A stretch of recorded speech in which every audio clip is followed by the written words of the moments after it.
Hello mga ka-farmers! I-share ko po sa inyo ngayon ang aking sekreto para lumaki at bumigat agad ang aking mga alaga.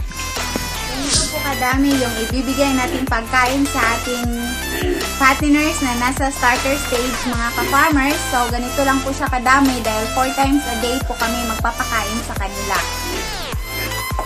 The same po sa ating mga biik. Ganito lang din kadami. Nasa pre-starter stage pa po yung mga biik natin. So, kaunti lang din dahil 4 times a day tayo magpapakain. Siyempre, wag natin kalimutan mga ka-farmers na maghalo ng King's Vita Plus.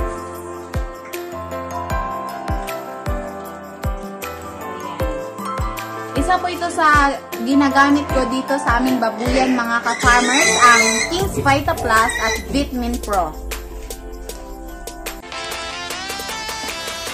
So, inhalo natin.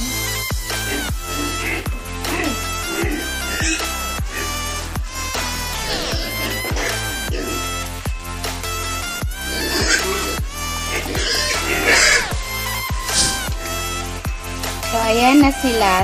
Kailangan maubos nila ang ganito kadami mga ka-farmers para sure na makakain po nila yung ating King's Vita Plus. Then, the same po dito mga ka-farmers. Kailangan maubos din nila ito para sigurado ding makakain ang King's Vita Plus na binibigay natin sa kanila. So, ayan. Ubos na mga ka-farmers ang ating feeds para sa ating mga pre-starter na mga biik. So, yung dito mga ka-farmers, meron pang kaunting naiiwan. Ilagay natin. Ayan. Mauubos po nila yan. Hindi po yan magkulang ang pagkain nila mga ka-farmers dahil nasanay na po sila sa ganyan kadami na pagkain. Then, nasasanay na din sila na 4 times a day sila kumakain. Bali, yung pang-apat na beses na pakain nila mga ka-farmers, sa gabi na po yan before sila matutulog.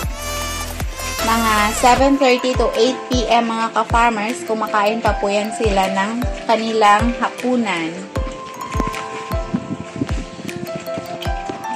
So, bali, 2 hapunan po ang sa kanilang mga ka-farmers dahil nagpapakain tayo at 4 p.m. Then, pinapakain din sila pag 7:30 to 8 p.m.